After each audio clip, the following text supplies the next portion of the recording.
Lo que está en disputa no es la Luna ni el regreso de la humanidad al espacio, tampoco es la carrera tecnológica que vemos en titulares o transmisiones en vivo. Lo que realmente está en juego es algo más profundo. ¿Quién va a controlar las plataformas desde donde se ejerce el poder en el siglo XXI? ¿Quién va a fijar los estándares? ¿Quién va a definir las reglas? Y sobre todo, ¿quién va a decidir quién participa de ese nuevo orden y quién queda fuera? Porque esta vez no se trata de llegar primero, como ocurrió en el siglo pasado. Esta vez se trata de quedarse, de instalarse, de construir presencia permanente y desde ahí proyectar influencia. Y ese cambio, que puede parecer técnico, es en realidad político. Esto es Anatomía del Poder.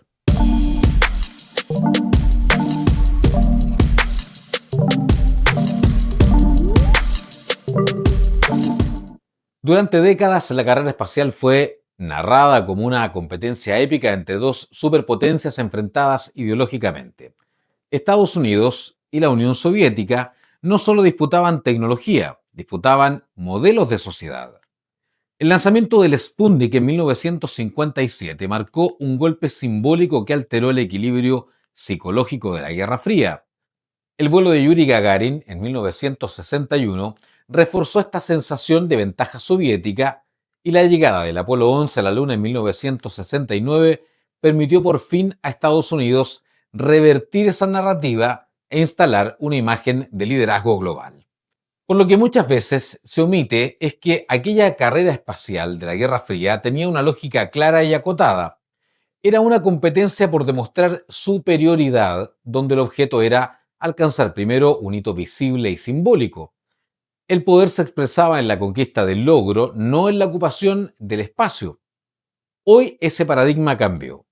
La misión Artemis II de la NASA no busca repetir el gesto histórico de 1969, ni mucho menos revalidar una superioridad ya conocida.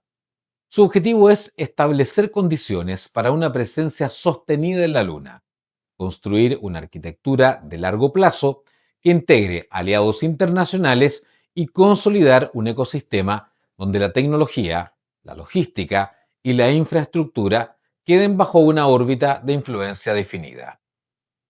Al mismo tiempo, China, a través de la Administración Espacial Nacional China, ha declarado su intención de llevar astronautas a la superficie lunar antes de 2030 y avanzar hacia la construcción de una base científica internacional en la década siguiente. Este objetivo no se presenta como una hazaña aislada, sino como parte de un programa estratégico que articula desarrollo tecnológico, autonomía científica y proyección geopolítica. En ese contexto, la pregunta ya no es quién llega primero, sino quién logra instalarse de manera estable y transformar ese espacio en una plataforma operativa. El académico chileno Andrés Borges, especialista en relaciones internacionales y en la dinámica China-Estados Unidos, plantea que estamos en una fase de transición del orden internacional en la que variables tradicionales de poder, como el territorio, la economía y la defensa, se están reconfigurando en nuevas plataformas. Según su análisis, esas plataformas son el espacio, el ciberespacio y el Océano Pacífico, y en ellas se concentra hoy la disputa más relevante del sistema global. Esa definición no es menor porque desplaza la discusión desde la exploración hacia la estructura. El espacio deja de ser un escenario de descubrimiento y pasa a ser un territorio donde se construyen capacidades estratégicas, tecnologías que luego se aplicarán en la Tierra, sistemas de vigilancia, redes de comunicación, infraestructura crítica que sostiene la conectividad global. Desde otra perspectiva, el astrónomo chileno José Massa aporta una clave complementaria. El profesor Massa explica que el regreso a la Luna no responde a una lógica de repetición histórica, sino a la necesidad de establecer una etapa intermedia para avanzar hacia objetivos mayores, como la exploración de Marte. Para ello, una base en el polo sur lunar permitiría probar tecnologías, optimizar procesos logísticos y eventualmente sostener operaciones de mayor complejidad. Esta idea transforma completamente la lectura del fenómeno porque convierte a la Luna en un punto de apoyo, en una plataforma, desde luego, donde se va a proyectar el siguiente salto. Y quien controla esa plataforma inevitablemente condiciona lo que viene después. A diferencia de la Guerra Fría, donde el Estado era el actor central de la competencia, hoy el escenario incorpora una variable nueva: la participación del sector privado en la construcción de poder. En el caso de Estados Unidos, el programa espacial se apoya en una articulación entre el Estado, sus aliados y empresas como SpaceX, que cumplen un rol fundamental en el desarrollo tecnológico, el transporte y la innovación. Esto introduce una complejidad adicional porque la infraestructura crítica deja de ser exclusivamente estatal y pasa a depender de actores que operan bajo lógicas de mercado, aunque con impacto directo en la geopolítica. La experiencia reciente en conflictos internacionales donde sistemas satelitales privados han sido determinantes para operaciones militares y de comunicación muestra que el poder ya no se concentra en una sola estructura, como el Estado. China, en contraste, mantiene un modelo estatal, planificado y de largo plazo, donde el desarrollo espacial se integra dentro de una estrategia nacional más amplia. Esta diferencia no es solo operativa, es conceptual. Refleja dos formas distintas de entender cómo se organiza y se proyecta el poder. En medio de esa disputa surge una pregunta que resulta incómoda, pero inevitable. ¿Qué lugar ocupa Chile en todo este escenario? Chile no es un actor espacial relevante, no compite en la carrera tecnológica ni en las instalaciones de bases fuera del planeta. Sin embargo, forma parte de otra dimensión de la misma disputa: la infraestructura crítica que conecta al mundo.